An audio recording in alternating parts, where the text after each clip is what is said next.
पहला अशरा जो कि अशरा रहमत है, इस अशरे में अल्लाह ताला की खुसूसी रहमत का नुज़ूल होता है। अशरा के माने होता है 10 दिन। पहले रमज़ान से 10वें रमज़ान तक पहला अशरा है, 11वें से 20वें तक दूसरा अशरा है, 21वें से आखिरी रमज़ान तक तीसरा अशरा होता है। तो ये पहला अशरा है। अल्लाह के नबी ने फरमाया है, हादा शहरुन अव्वलहु रहमा व औसतुहु मग़फ़िरा व आखिरुहु इत्क़ु मिनन नार। इस महीने का पहला अशरा सरापा रहमत है। दूसरे अशरे में अल्लाह की बेशुमार मग़फ़िरत होती है, गुनाहों को बख्शा जाता है, बंदों को नवाजा जाता है। और तीसरे अशरे में जहन्नम से रिहाई अता होती है। ये तीनों अशरे बड़े अहम हैं। ये पहला अशरा रहमत का है। ये समझ लीजिए कि 3 स्टेज से हैं और तीनों एक दूसरे के लिए लाजिम व मलजूम हैं। रहमत होती है तभी मग़फ़िरत होती है, रहमत के बगैर मग़फ़िरत नहीं होती।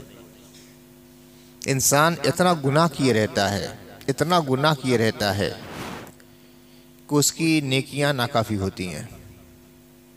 चाहे कि सिर्फ मेरी नेकियों की बिना पर मेरी बख्शिश हो जाए तो ये नहीं हो सकता। मग़फ़िरत के लिए अल्लाह की रहमत ज़रूरी है। तो पहला स्टेज ये है रहमत। अब दूसरा स्टेज ये है कि जब रहमत मिली तो मग़फ़िरत हुई, और जब मग़फ़िरत होती है तब जहन्नम से रिहाई होती है। तो ये समझ लीजिए कि ये पहला स्टेज है, पहले अशरा का पहला स्टेज रहमत। इस महीने में, इस अशरे में ख़ास तौर से अल्लाह ताला से रहमत तलब करना चाहिए कि या अल्लाह रहमत अता फरमा, अपना करम अता फरमा, हम पे रहम फरमा। या रहमान व या रहीम का वजीफ़ा इस अशरे का ख़ास वजीफ़ा होता है। या सिर्फ बिस्मिल्लाहिर्रहमानिर्रहीम बकसरत पढ़ा जाए, बिस्मिल्लाहिर्रहमानिर्रहीम और या रहमान व या रहीम। और रोज़ाना का जो वजीफ़ा है खुद अल्लाह के नबी सल्लल्लाहु अलैहि वसल्लम ने बयान फरमा दिया है, फ़ाक्सिरू फ़ीहि मिन अर्बइ ख़िसाल ख़स्लतान तुदून बिहिमा रब्बकुम व ख़स्लतान ला गिना लकुम अन्हुमा फ़अम्मल ख़स्लतान लतान तुदून बिहिमा रब्बकुम फ़शहादतु अल्ला इलाहा इल्लल्लाह व तस्तग़फिरूनहु व अम्मल ख़स्लतान लतान ला गिना लकुम अन्हुमा फ़तस्अलूनल्लाहल जन्नह व ततअव्वज़ून बिही मिनन नार और कमा क़ाल रसूलुल्लाह सल्लल्लाहु अलैहि वसल्लम। आका ने फरमाया, इस महीने में 4 काम ज़्यादा किया करो, 4 काम ज़्यादा किया करो। वो 4 काम क्या हैं? फरमाया कि 2 काम ऐसे हैं कि जब करोगे तो तुम्हारा रब तुमसे राज़ी हो जाएगा। ये सारा काम किस लिए होता है भाई? अल्लाह को राज़ी करने के लिए। तारीख़ अंबिया का मुताला करें, अंबिया किराम ने इतनी मुसीबतें उठाई, इतनी मुसीबतें उठाई, क्यों? इसलिए कि हमारा रब हमसे राज़ी हो जाए। हज़रत आदम अलैहिस्सलाम 360 साल तक रोते रहे, इल्तिजा करते रहे, तौबा करते रहे, इस्तिग़फ़ार करते रहे, इसलिए कि हमारा रब हमसे राज़ी हो जाए। हज़रत नूह अलैहिस्सलाम 950 साल तक कौम को दावत और तबलीग करते रहे और जवाब में क्या होता रहा? पत्थर खाते रहे, मजाक उल्टा रहा, इस्तेज़ा किया जाता रहा। क्यों? हमारा रब राज़ी हो जाए। हज़रत इब्राहीम अलैहिस्सलाम ने अपना वतन छोड़ा, अपने बाल बच्चे को वादी गैर दर में बसाया, और जब बच्चा चलने फिरने और दौड़ने के लायक हो गया तो उसकी गर्दन पर छुरी चला दी। क्यों? हमारा रब हमसे राज़ी हो जाए। हज़रत इस्माइल अलैहिस्सलाम अभी शऊर की दहलीज पे कदम रखा है। वालिद गिरामी कहते हैं, बेटा मुझे ख्वाब में हुक्म मिला है कि तुझे ज़बा करता हूं, बोल क्या राय है? बेटे ने गर्दन झुकाकर कहा कि अब्बा आपको जो हुक्म दिया गया है कर गुजरिए, इंशाअल्लाह मुझे साबिर पाएंगे। क्यों? अल्लाह की रजा के लिए। हजरत याह्या हजरत ज़करिया को कत्ल कर दिया गया, शहीद कर दिया गया, शहादत का जाम नोश कर लिया, क्यों? अल्लाह की रजा के लिए। हुजूर आका व मौला मोहम्मद रसूलुल्लाह सल्लल्लाहु अलैहि वसल्लम एक ज़माने तक मज़ालिम का, चिरादस्तियों का शिकार होते रहे। आपके सहाबा तरह तरह के मज़ालिम सहते रहे, क्यों? हमारा रब हमसे राजी हो जाए। पूरी तारीख़ अंबिया, तारीख़ सोलहा, तारीख़ शुहदा, तारीख़ औलिया इस बात की गवाह है कि तमाम मुकर्रबान हक का बस एक मकसद रहा है कि अल्लाह हमसे राजी हो जाए। आका फरमाते, दो काम ऐसे करोगे कि अल्लाह राजी हो जाएगा। तो बूदा बिहिमा रब्बकुम, तुम उन दो कामों के जरिए अपने रब को राजी कर लोगे, तुम्हारा रब तुमसे राजी हो जाएगा। वो दो काम कौन है? फशहादतु अल्ला इलाहा इल्लल्लाह व तस्तगफिरूनहु, ला इलाहा इल्लल्लाह बकसरत पढ़ा करो, गवाही दो कि अल्लाह के अलावा कोई माबूद नहीं है, और उससे इस्तिग़फ़ार किया करो। दो काम, एक है अशहदु अल्ला इलाहा इल्लल्लाह, इसकी कसरत करो, ज्यादा से ज्यादा पढ़ा करो। अशहदु अल्ला इलाहा इल्लल्लाह व अशहदु अन्ना मुहम्मदन अब्दुहु व रसूलुहु मुकम्मल कर लो। या ला इलाहा इल्लल्लाह, ला इलाहा इल्लल्लाह, ला इलाहा इल्लल्लाह, फिर मुहम्मद रसूलुल्लाह पढ़ लिया करो। एक काम ये, और दूसरा काम ये कि इस्तिग़फ़ार पर कसरत करो। हर शख्स अल्लाह की मग़फ़िरत का तलबगार है। सुबह को शाम को इस्तिग़फ़ार पढ़ लिया करो। अल्लाह ताला फरमाता है, फुतूहात के दरवाजे खुल जाएं, इस्लाम का परचम हर तरफ लहराने लगे, तो ऐ मोहम्मद सल्लल्लाहु अलैहि वसल्लम ज्यादा से ज्यादा तस्बीह पढ़ा कीजिए और इस्तिग़फ़ार पढ़ा कीजिए। सूरह नस्र में है ना, इज़ा जाअ नस्रुल्लाहि वल फ़त्ह व रअयत अन्नास यदख़ुलूना फ़ी दीनिल्लाहि अफ़वाजा फ़सब्बिह बिहम्दि रब्बिका वस्तग़फ़िरहु इन्नहु काना तव्वाबा। जब अल्लाह की मदद आ जाए, इज़ा जाअ नस्रुल्लाहि वल फ़त्ह, और फतह के दरवाजे खुल जाए, और आप अपनी आंखों से देख लें कि लोग जूक दजूक हल्का इस्लाम में दाखिल हो रहे हैं, दिन ब दिन इस्लाम का हल्का बढ़ता चला जा रहा है, तो आप अपने रब की हम्द के साथ उसकी तस्बीह पढ़िए और उसकी बारगाह में इस्तिग़फ़ार कीजिए। सिर्फ यही नहीं कि परेशानी के दौर में खूब इस्तिग़फ़ार किया जाए, खूब अल्लाह को याद किया जाए। कुरान का मुतालबा यह कि जब फतूहात के दरवाजे खुल जाएं, जब अल्लाह ताला अपनी नेमतों के दरिया तुम्हारे लिए जारी फरमा दे, जब आसाइश का दौर तुम्हारे लिए आ जाए, जब कामयाबियों के परचम तुम्हारे लिए लहराने लगे, जब हर तरफ तुम्हारी शोहरत का गुलगुला बुलंद होने लगे, तुम्हारा मिशन कामयाब हो जाए, उस वक्त भी अपने खुदा से गाफिल मत होना। अल्लाह की हम्द पढ़ना, उसकी तस्बीह पढ़ना और उसकी बारगाह में इस्तिग़फ़ार करना। अल्लाह के नबी सल्लल्लाहु अलैहि वसल्लम को यह हुक्म है, इन्नहु काना तव्वाबा, बिलाशुबा वो तौबा कबूल करने वाला है। तो अल्लाह ताला ने माह रमजान में अपनी इनायतों का दरिया बहा दिया है। बंद है जहन्नम के दरवाजे, खोल दिए गए हैं जन्नत के दरवाजे। फरिश्ते रोजाना आ रहे हैं, जा रहे हैं, रहमतों के बादल बरसा रहे हैं, दुआएं खैर कर रहे हैं साहिबान ईमान के लिए, बिलखुसूस रोज़ादारों के लिए। अल्लाह की रहमतें बरस रही है, उसकी तजल्लियों की नमूद हो रही है। मुशाहदात के लिए दरवाजे खुले हुए हैं, हिजाबात हटते चले जा रहे हैं, कुर्ब इलाही अता होता चला जा रहा है। ये अल्लाह ताला की जानिब से बेशुमार नेमतें हैं। तो इन नेमतों का शुक्र कैसे अदा किया जाए? ज्यादा से ज्यादा कलमा तय्यबा पढ़ा जाए, तस्बीह पढ़ी जाए, अल्हम्दुलिल्लाह पढ़ा जाए और इस्तिग़फ़ार किया जाए। तो दो काम ऐसे हैं इस महीने में कि हुजूर फरमाते हैं कि बकसरत करो, शहादत ला इलाहा इल्लल्लाह, ला इलाहा इल्लल्लाह की गवाही दो, अल्लाह के सिवा कोई माबूद नहीं, अल्लाह के सिवा कोई माबूद नहीं। ये कलमा वो है जो इंसान के ईमान को हमेशा जिंदा रखता है। इस जमाने में तो इस कलमे की नौयत बहुत बढ़ गई है, बहुत बढ़ गई है। अगर इस कलमे से इंसान का राबता कमजोर है तो उसका ईमान कभी भी खतरे में पड़ जाएगा। अभी आज मैं खबर पढ़ रहा था अखबार में खबर पढ़ी,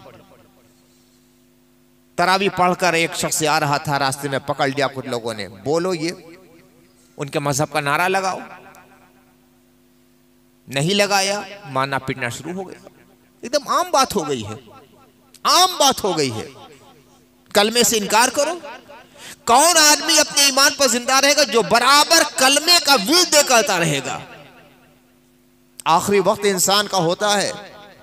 अल्लाह के नबी सल्लल्लाहु अलैहि वसल्लम ने फरमाया, लक़नु मौताकुम बिक़ौलि ला इलाहा इल्लल्लाह। जो आलम सकरात में है, जाकने के आलम में है, आखिरी वक्त में है, तो उन्हें ला इलाहा इल्लल्लाह की तलकीन किया करो। हुक्म यह है कि जब आखिरी वक्त होता है ना, तो रोना पीटना मच जाता है, नहीं, वहां कलमा तैयबा पढ़ना चाहिए। और इतनी आवाज में कम से कम एक आदमी पढ़े कि वो जो इंतकाल के करीब है वो सुने। अगर कलमा पढ़ने की आदत है तो इंशाल्लाह वो कलमा पढ़ेगा, और जिसको कभी आदत ही नहीं है उसको कलमे की तौफीक नहीं मिलती है। अगर आप चाहते हैं कि आखिरी वक्त आपकी जबान पे कलमा तैयबा जारी रहे तो कलमे की आदत डालना पड़ेगा आपको। रोजाना कलमे की आदत डालिए, रोजाना। ये नहीं कि कभी पढ़ लिया, शादी के वक्त पढ़ लिया, कादी साहब ने कलमा पढ़ाया हमने पढ़ लिया। कहीं ऐसा ना हो कि आखिरी वक्त कलमा नसीब ना होने पाए। रोजाना कलमा पढ़ने की आदत डालिए। खातों से इस महीने में शहादत ला इलाहा इल्लल्लाह, अशहदु अन ला इलाहा इल्लल्लाह या ला इलाहा ज्यादा से ज्यादा पढ़िए और अल्लाह से अपनी माफी तलब कीजिए। या अल्लाह हमें माफ कर दे, बहुत गुनाहगार हूं मैं। इन दोनों कामों से क्या होगा? तुम्हारा रब तुमसे राजी हो जाएगा। और अल्लाह के राजी किए बगैर बात बनती नहीं है। हर आदमी चाहता है कि मेरा महबूब, मेरा प्यारा मुझसे राजी रहे। अल्लाह तो महबूबों का महबूब है, उससे ज्यादा महबूब कोई है ही नहीं। उसकी मोहब्बत पे बाप की, माँ की, औलाद की, बीवी की, शौहर की, कायनात की, मकान की, दुकान की, मालो जर की, सारी मोहब्बतें कुर्बान हैं। तो हम तो मोहब्बत करें, अल्लाह हमसे कैसे मोहब्बत करे? हम चाहते हैं अल्लाह हमें चाहने लगे, अल्लाह की चाह हमें मिल जाए। उसके लिए क्या है? ला इलाहा इल्लल्लाह बकसरत पढ़िए और उसकी बारगाह में इस्तिग़फ़ार कीजिए। ये दो काम, इससे अल्लाह की रिजा मिलती है। अल्लाह की रिजा, और अल्लाह की रिजा सबसे बड़ी चीज है। अल्लाह कुरान फरमाता है कि रिज़वानुल्लाह अकबर है, अकबर है। रिज़वानुल्लाह सबसे बड़ी चीज है। सारी नेमतों में अल्लाह अकबर है, अल्लाह अकबर।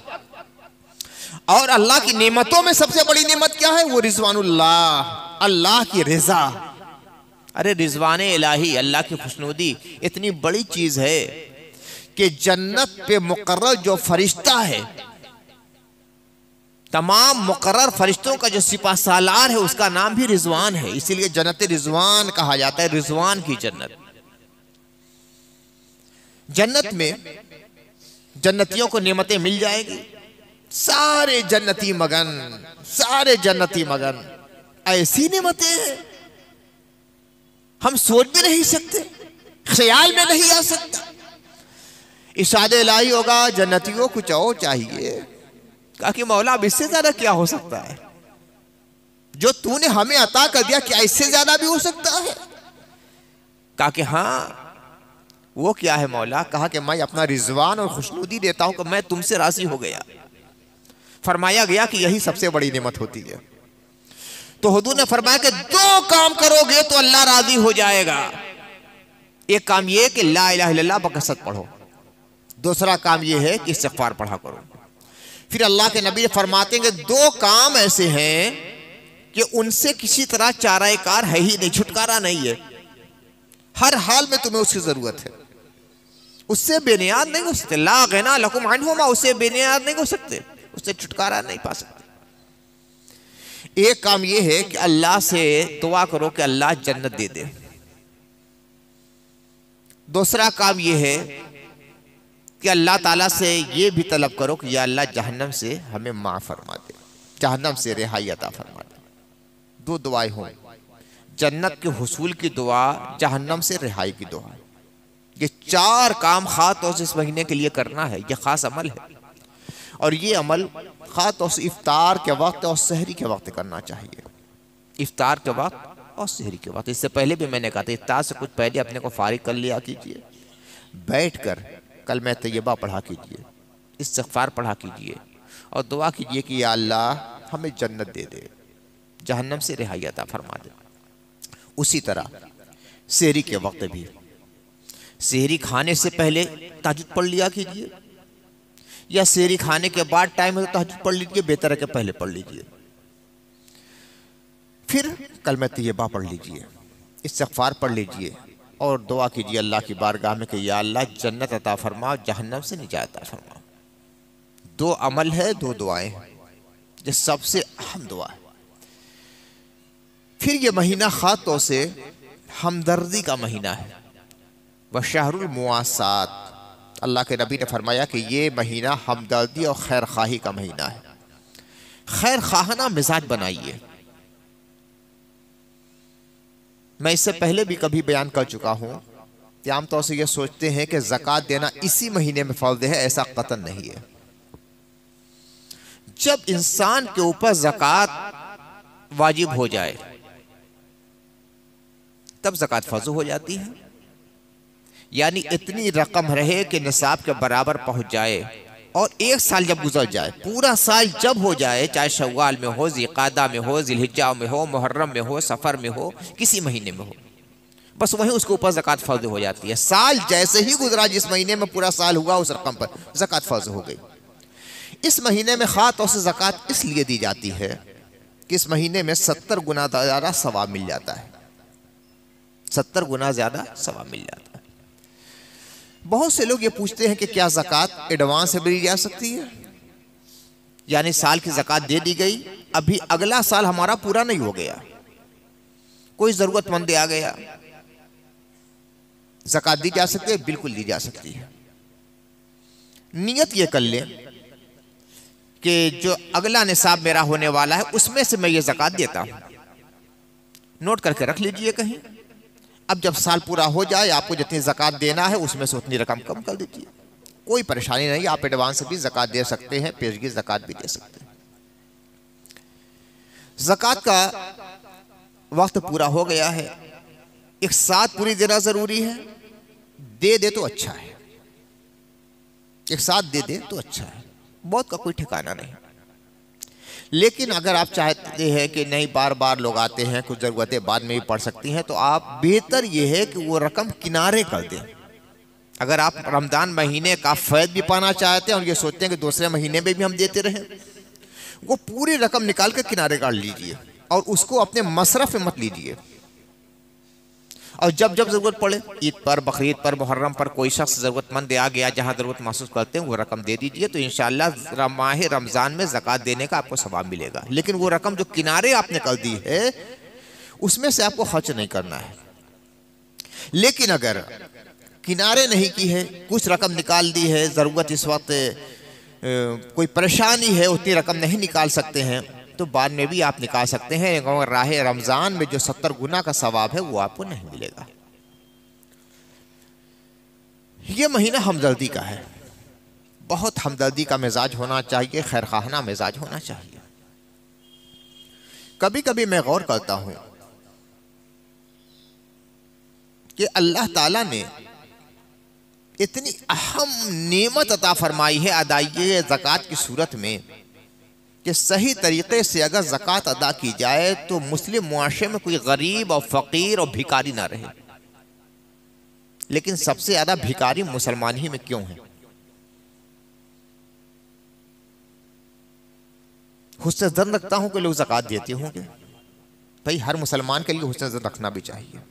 हम क्यों कहें कि लोग ज़कात सही तरीके से नहीं देते? ये अल्लाह बेहतर जानता है, बंदा जानता है। लेकिन यह जरूर सवाल होता है कि जब इतनी ज़कातें निकलती हैं, 2.5% निकालना है हर मुसलमान को जो साहिब निसाब है, 2.5%। 1 लाख में 2,500, 10 लाख में 25,000, 1 करोड़ का कोई किसी का माल निसाब है तो उस पर 2.5 लाख निकालना है। ये सारी रकम कहां जाती है? जो गरीब 20 साल पहले मोहल्ले में है आज भी गरीब ही है। रकम जाती कहां है, मुझे समझ ही में नहीं आता। इसका मतलब कि हम लोग का जो मसरफ है वो गलत है। एक तो खूब अच्छी तरह समझ लीजिए, कभी कभी मैं सोचता हूं कि मैं मना कर दूं कि जिस तरह भिखारी दरवाजे दरवाजे साल भर आते रहते हैं उनको नहीं देना चाहिए। इस्लाम का मिजाज तो ये, मगर डरता हूं कि कहीं हो सकता है कोई जरूरतमंद हो, मेरी वजह से उसकी आमदनी रुक जाए तो मुझ पर अजाब ना हो जाए। लेकिन इस्लाम का मिजाज ये नहीं है। इस्लाम गदागरी के बिल्कुल खिलाफ है। जो भिखारियों की टोली चलती है, इस्लाम इसका कायल ही नहीं है। अल्लाह के नबी सल्लल्लाहु अलैहि वसल्लम ने फरमाया है कि जो शख्स मिस्कीन नहीं है और वो शख्स किसी के सामने हाथ फैलाता है और उसके हाथ में दिया जाता है तो गोया वो जहन्नम का अंगारा उसके हाथ पे रखा जाता है। मिस्कीन की जो तशरीह की गई है तो ये है कि एक वक्त का खाना है, दूसरे वक्त का खाना नहीं उसके पास। कपड़ा बनवाने के लिए घूम घूम के ज़कात उतारना, शादी करने के लिए ज़कात उतारना, ये इस्लाम में है ही नहीं है। ये इस्लाम में नहीं है। कोई दे दे ले लेना वो अलग चीज है, लेकिन मांगना तो मांगने की इजाजत इस सूरत में या तो फाका हो रहा है या इस वक्त का हो गया है, अगले टाइम के लिए खाने के पास नहीं है, खाने का सामान नहीं है हमारे पास, तब उसके लिए है कि वो शख्स मांग सकता है, वरना मांगने का जवाब इस्लाम में है ही नहीं। लेकिन वो पेशावराना मिजाज बन गया है। 40-40 साल से जो मांग रहे आज भी मांग रहे हैं। जुमरात होगी औरतें निकाब ओढ़कर निकल जाएंगे सुबह से लेकर शाम तक। कुछ औरतों के बारे में मुझे लोगों ने बतलाया कि मौलाना साहब इसके घर में कई लूम चलते हैं, और जब उसे पूछा गया कि तुम्हारे लड़के तो लूम चलवाते हैं तो वो कहते हैं अरे हमारी लड़कियों का ये सब थोड़े ना करते हैं, कौन करेगा। ये मिजाज बना है। तो इस तरह लोगों को ज़कात देने वाला मिजाज बंद कीजिए। इस्लाम का जो तरीका है, जो सबसे करीबी लोग हैं, सबसे करीबी, अच्छा सबसे करीबी को देने में आदमी झिझकता है। सबसे करीबी जो है खूनी रिश्ता, पहले उनको ज़कात दीजिए, भरपूर दीजिए।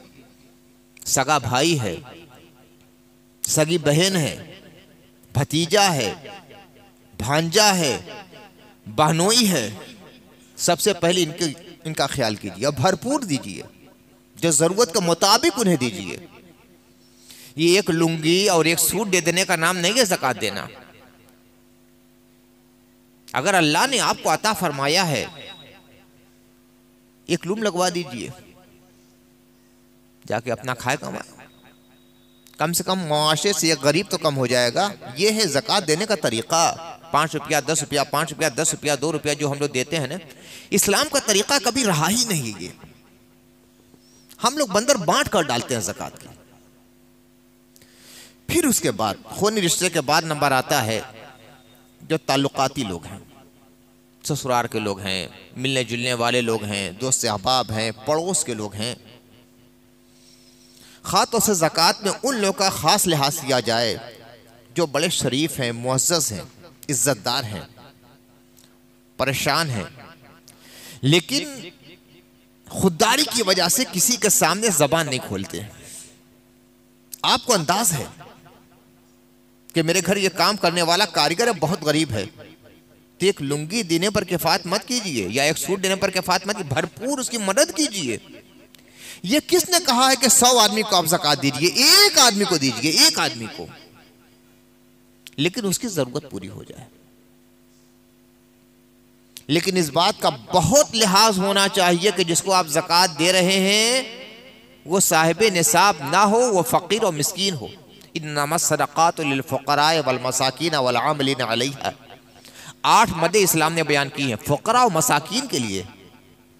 ये नहीं कि घर में 50 कारीगर लगे सबको लुंगी देते जा रहे हैं और ज़कात में जोड़ते जा रहे हैं। उसमें कितने ऐसे हैं कि खुद ज़कात देने लायक हैं। आप तोहफे के तौर पर दे सकते हैं, तोहफे के तौर पर आप दे सकते हैं, ज़कात के तौर पर आप नहीं दे सकते साहिब निसाब को। फ़कीर और मिस्कीन जो आपका कारीगर है उसको देंगे तो आपकी ज़कात अदा होगी, वरना नहीं होगी। फ़कीर और मिस्कीन होना शर्त है। ज़कात सही तरीके से अदा कीजिए। हर मोहल्ले में कुछ गरीब लोग हैं, भरपूर उनकी मदद होनी चाहिए। उनको कोई कारोबार लगा दीजिए, किसी किस्म का भी कारोबार, ताकि आगे उनकी गुर्बत का खात्मा हो जाए। बड़े बड़े अंग्रेजी मुफक्किरीन के मैंने अक़वाल पढ़े हैं, जो बड़े बड़े मुक़न्निन हैं, माशियात के बड़े माहिर हैं, इस बात का इकरार करते हैं कि इस्लाम में जो ज़कात का उसूल है बेहतरीन उसूल है। ये कहने वाले कौन है? ईसाई हैं, यहूदी हैं, गैर मुस्लिम हैं। मानते हैं कि इस्लाम में जो ज़कात का उसूल है, गरीबी के खात्मे का उससे बेहतर उसूल हो ही नहीं सकता है। लेकिन मुसलमानों ही में सबसे ज़्यादा गरीबी क्यों है? ज़कात सही तरीके से हमारे यहाँ अदा नहीं होती है, और ये भिखारियों का जो टोला चलता है उससे किसी तरह दामन छुड़ाने की कोशिश कीजिए। जो जुमरात और जुमा को टोला चलता है साल का साल, खातों से औरतों का 80% औरतें होती हैं, 20% मर्द होते हैं। बड़ी खराबियां उसकी वजह से पैदा हो रही हैं, बड़ी खराबियां पैदा हो रही है, मुझसे ज्यादा आप जानते हैं। कभी कभी तो इतना गुस्सा आता है, इतना गुस्सा आता है कि बस अपने ऊपर जब्त करना होता है। मैं गोश्त की दुकान पे था, एक औरत आई मांगने के लिए, उसके साथ 15-16 साल की लड़की। मैं झुझलाकर बोलने वाला आदमी नहीं, गुस्सा ज्यादा करने वाला आदमी नहीं, सब लोग जानते हैं, मोहब्बत से बोलता हूं, मगर मुझे बहुत गुस्सा आया। मैंने डांट कर कहा कि तुम अपनी जिंदगी बर्बाद कर रही हो, इस लड़की की भी जिंदगी बर्बाद कर रही हो। 15-16 साल की लड़की घर घर चल के जब मदद मांगेगी, उसका हाल क्या होगा, मुस्तकबिल क्या होगा? गैरत नाम की कोई चीज उसके अंदर रहेगी? शर्म हया उसके अंदर बाकी रहेगी? उसकी निगाह में सब कुछ पैसा रहेगा, और पैसे के लिए सारी चीजों का सौदा वो कर देगी। अपने बदन का भी सौदा करेगी, अपने ईमान का भी सौदा करेगी। ये सब हो रहा है, और हम लोग इन्हीं लोगों को पैसा देना बहुत बड़ा मिराज कमाल बड़ी मिराज कमाल समझते हैं, बड़े सवाब का काम समझते हैं। नहीं, बंद कीजिए इन चीजों को। बहुत ज्यादा कोई औरत आके इसरार करे तो उससे बस एक जुमला कहा कीजिए, अपने घर के किसी मर्द को भेज दे, बड़ी जरूरतमंद है, ठीक है, हम औरतों को नहीं देंगे। मैंने तो अपना मिजाज बना लिया है, मैं औरतों को नहीं देता। बहुत इसरार करेंगी तो मैं कहता हूं अपने घर से मर्दे भेज दो। तुम्हारे बाप होंगे, भाई होगा, शौहर होगा, बेटा होगा, कोई ना कोई होगा ने, मैं औरतों को नहीं देता। औरतों का जो टोला चल रहा है, बहुत खराबियां पैदा हो रही है। हमारा नौजवान तबका बहुत तेजी के साथ भागता चला जा रहा है, और औरतों के अंदर फहाशी पैदा हो रही है, बदकारियां पैदा हो रही हैं, तो पूरा का पूरा घर गंदा होता चला जा रहा है। लिहाजा इसको बंद करना पड़ेगा। सही तरीके से ज़कात अदा कीजिए, एक आदमी को ज़कात दीजिए, मगर सलीके से दीजिए। पहले जो इस्लामी हुकूमत थी तो अलग अलग इंसान को ज़कात देने का रिवाज नहीं था। ज़कात की जो रकम होती थी वो सब के सब इस्लामी बैतुल माल में जमा होता था। ये चाहे कि लोग अपनी तरफ से दे दें, नहीं, बैतुल माल में जमा होता था, और बैतुल माल से लोगों को तकसीम होता था।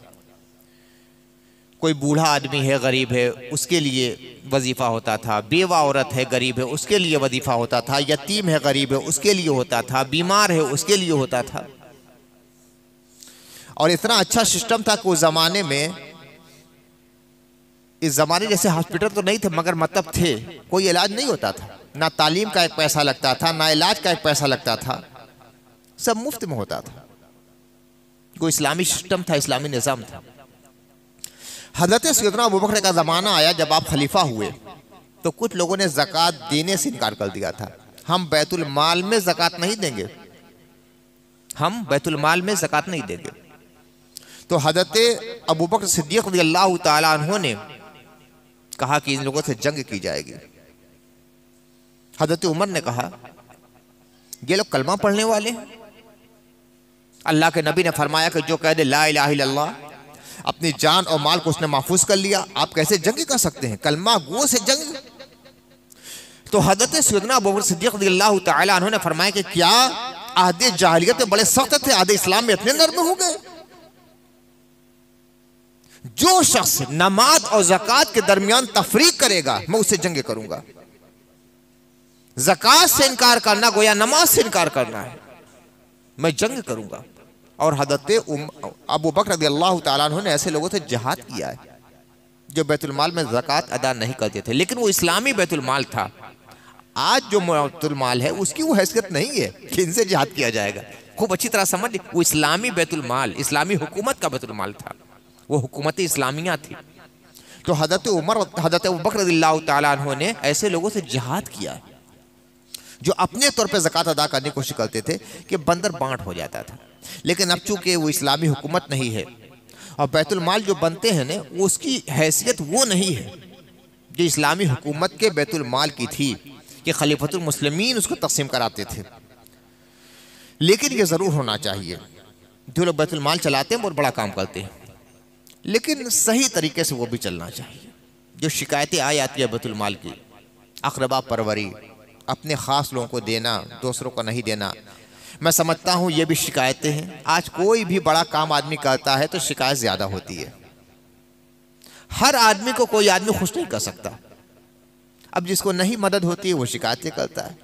तो मैं तो हुस्न ज़न रखता हूँ कि जितने बैतुल माल चल रहे हैं सब बेहतर चलते होंगे अल्लाह के करम से। हाँ, इतना बजट तो किसी के पास नहीं होता है कि एक एक आदमी की पूरी तरह भरपूर मदद की जा सके, तो जिसकी नहीं होती वो शिकायतें भी कर देते होंगे। लेकिन मेरा हुस्न ज़न ये है कि अल्लाह ताला इन लोगों को बेहतरीन अज्र अता फरमाएगा जो इस तरह के काम कर रहे हैं।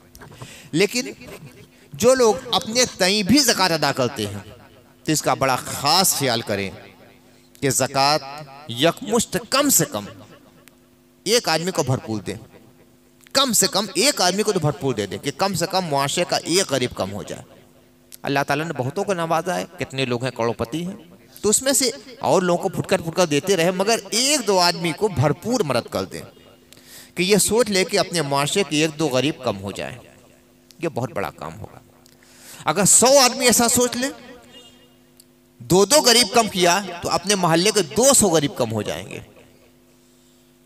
ये इस्लाम का एक सिस्टम है, एक निज़ाम है।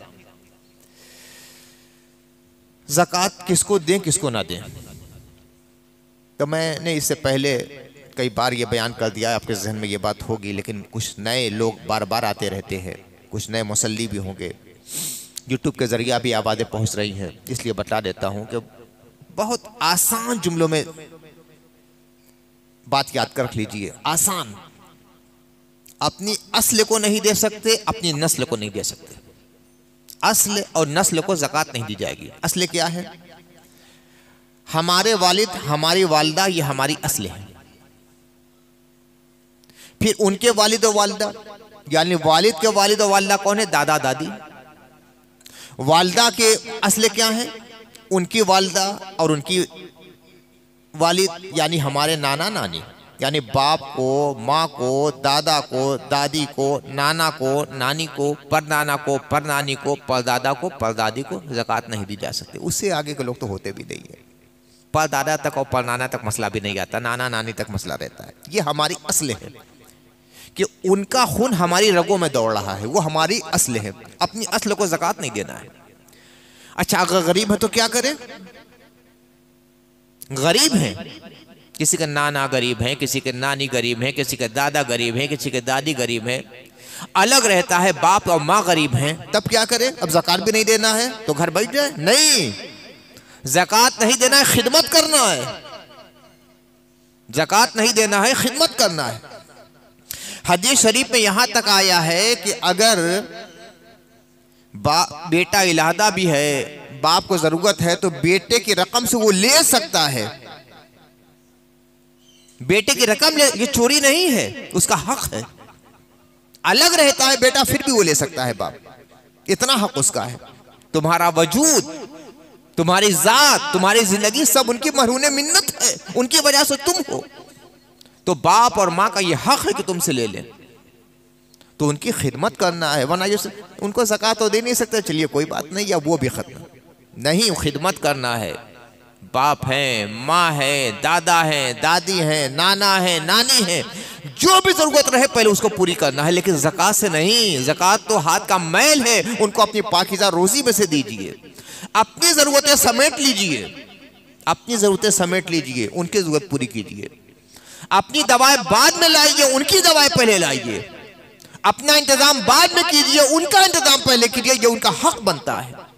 तो अपनी अस्ल को ज़कात नहीं दे सकते, अपनी नस्ल को ज़कात नहीं दे सकते।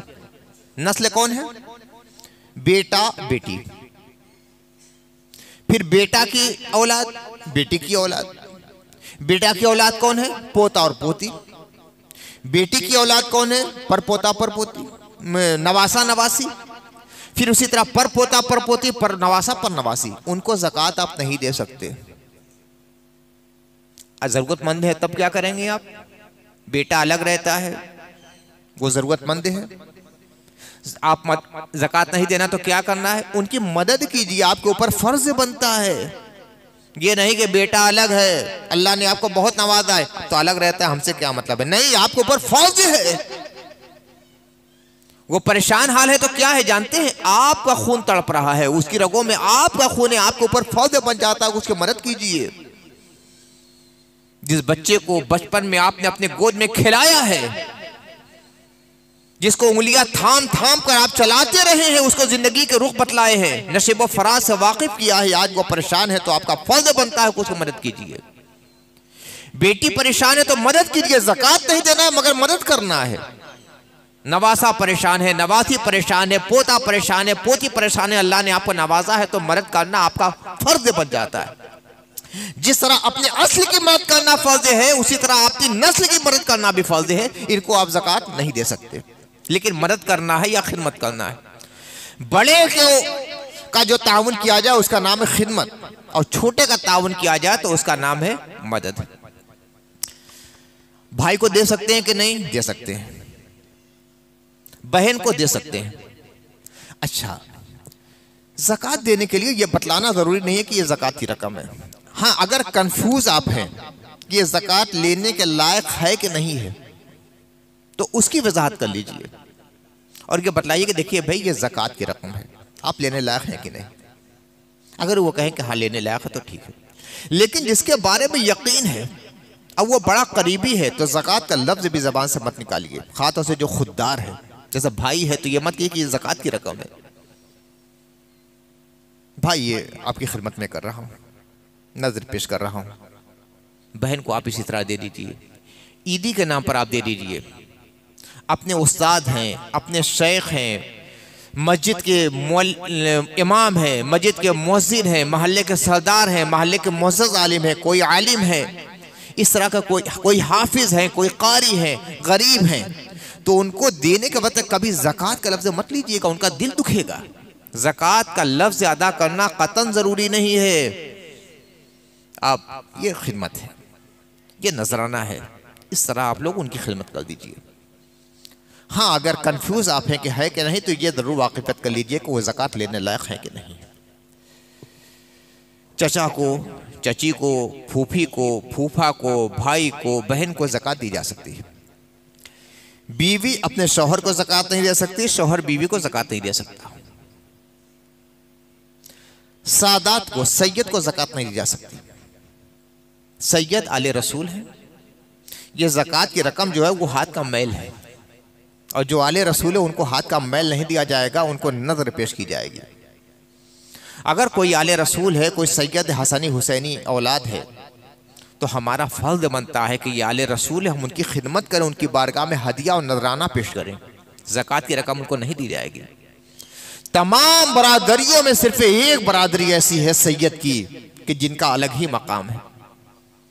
कोई किसी बरादरी का हो, फकीर है या मिस्कीन है तो उसको ज़कात दी जाएगी, मगर सैयद अगर मिस्कीन है, परेशान हाल है, तो उसको ज़कात नहीं दी जाएगी, बल्कि उसकी बारगाह में नजर पेश की जाएगी। अल्लाह ने उनका मकाम अलग रखा है, ये रसूल की औलाद है, तो सैयद को ज़कात नहीं दी जाएगी।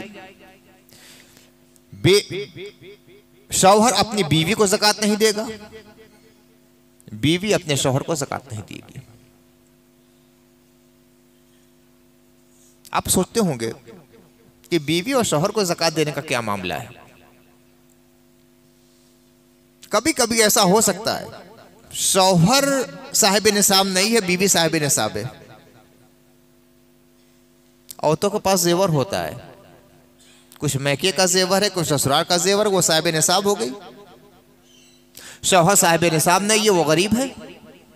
अब बीवी चाहेगी कि जो ज़कात हो रही है निसाब के मुताबिक हम अपने शौहर को दे देंगे, तो वो ज़कात अदा नहीं होगी।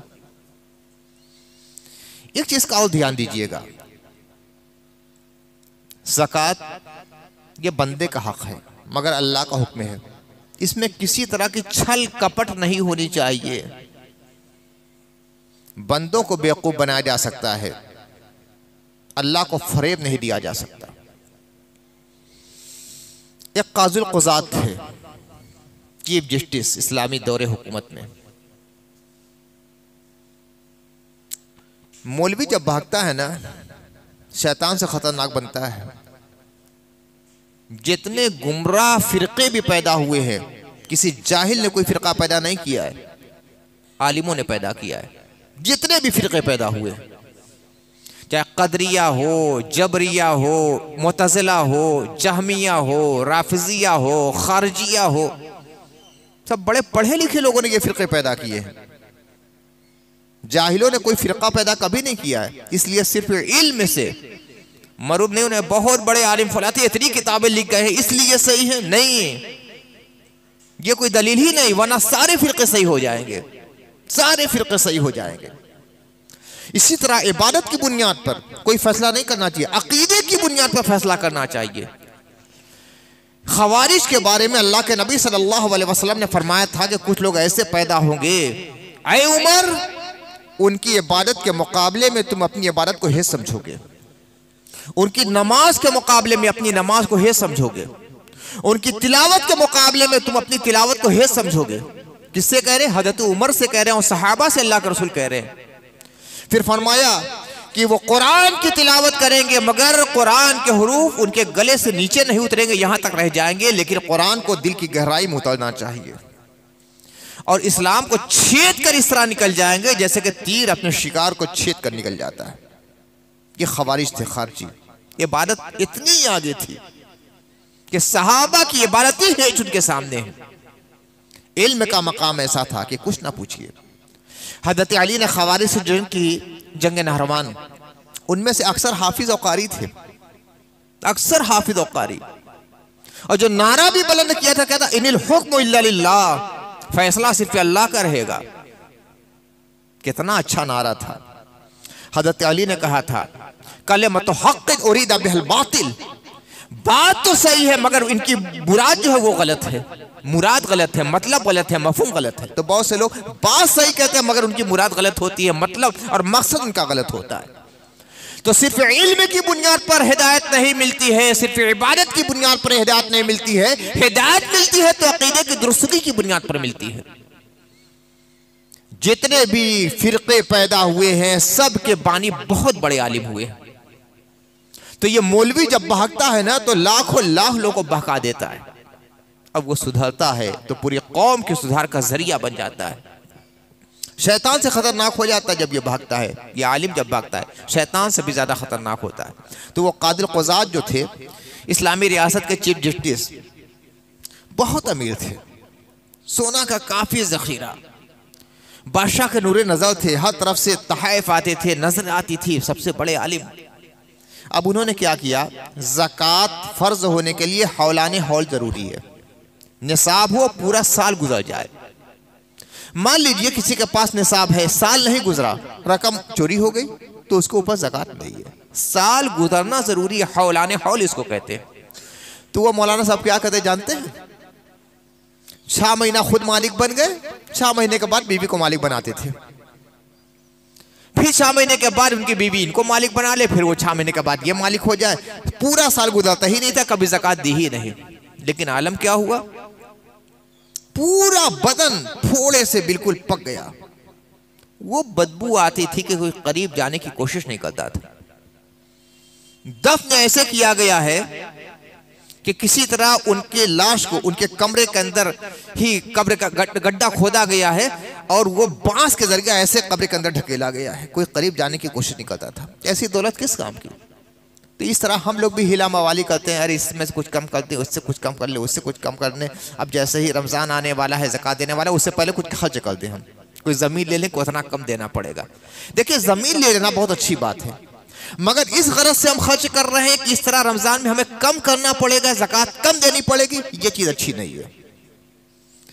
अल्लाह देता है तो छप्पर फाड़ कर देता है, और लेता है तो रस्सी टाइट जब उसकी होती है कोई अक्ल काम नहीं करती। बड़े बड़े समझदार लोग जिनको बड़ा ज़कीर और बड़ा अकील और बड़ा फ़हीम समझा जाता था, जब काम खत्म हुआ है तो समझ में नहीं आ रहा है कि हम क्या करें, सारे कारोबार खत्म हो गए। कारून जैसे बादशाह और अमीर कबीर मालदार आदमी की जरूरत ऐसा खत्म हो कि सब जमीन में दफन कर दी गई। ज़कात के मामले में छल कपट बिल्कुल नहीं होनी चाहिए। सही सही जोड़िए, सही सही जोड़िए और सही सही ज़कात अदा कीजिए। कोशिश कीजिए कि अल्लाह ने आपको ज़्यादा नवाजा है तो कम से कम एक आदमी को इतना दे दें कि उसकी गुर्बत का खात्मा हो जाए। इस तरह अगर 100, 200, 1000 आदमी खड़े हो गए तो मुसलमान बस्ती से इंशाअल्लाह गुर्बत का खात्मा हो जाएगा। इसलिए कि पूरी दुनिया के पास वो निसाब नहीं है, पूरी दुनिया के बाद वो उसूल नहीं है जो इस्लाम के पास है ज़कात की सूरत में गुर्बत के खात्मे का। इस गुर्बत के खात्मे का जो उसूल है उसको सही तरीके से हम अंजाम दें। अल्लाह ताला हमें और आपको खैर की तौफीक अता फरमाए। व आखिर दावाना अल्हम्दुलिल्लाहि रब्बिल आलमीन।